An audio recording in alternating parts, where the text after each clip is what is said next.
दोस्तों आज हम बात करेंगे म्यूचुअल फंड की। जब भी आप म्यूचुअल फंड में इन्वेस्ट करते हैं तो आपको एक स्कीम के दो वेरिएंट मिलते हैं। एक वेरिएंट होता है डायरेक्ट प्लान, एक होता है रेगुलर प्लान। एक न्यू इन्वेस्टर के लिए हमेशा ही कन्फ्यूजन होता है कि ये डायरेक्ट प्लान क्या है और रेगुलर प्लान क्या है।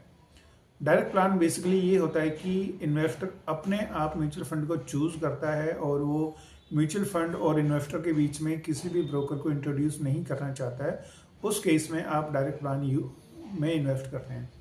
अगर आपने रेगुलर प्लान चूज़ किया है तो बाय डिफ़ॉल्ट आपके और म्यूचुअल फंड के बीच में एक ब्रोकर ऑटोमेटिकली इंट्रोड्यूस हो जाएगा। सम टाइम वो ऑटोमेटिकली होता है, सम टाइम अगर आप किसी ब्रोकर के थ्रू या एडवाइजरी फर्म या इन्वेस्टमेंट फर्म के थ्रू करते हैं तो अपना कोड उसमें एज ए ब्रोकर डाल देते हैं।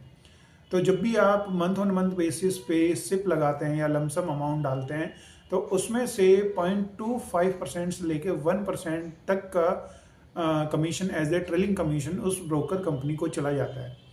वैसे तो ये अमाउंट काफ़ी स्मॉल होता है। अगर हम मंथली बेसिस पे देखें कि अगर आपने 10,000 इन्वेस्ट किया है तो 25 रुपये से लेकर 100 रुपये उस ब्रोकर को एज ए ट्रेलिंग कमीशन जाएगा।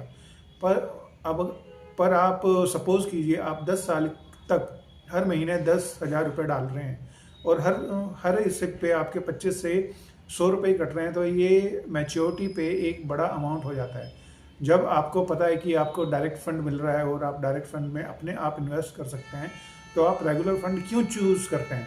तो मैं एडवाइस करूँगा कि आप गोइंग फॉरवर्ड कभी भी रेगुलर फंड चूज़ ना करें, आप केवल डायरेक्ट फंड यूज़ करें। इसमें आपको रिटर्न्स बेहतर मिलेंगे क्योंकि इसमें ट्रेलिंग कमीशन बहुत कम होता है, ना के बराबर होता है, और डायरेक्ट फंड रेगुलर फंड के कंपैरिजन में ज़्यादा रिटर्न देते हैं।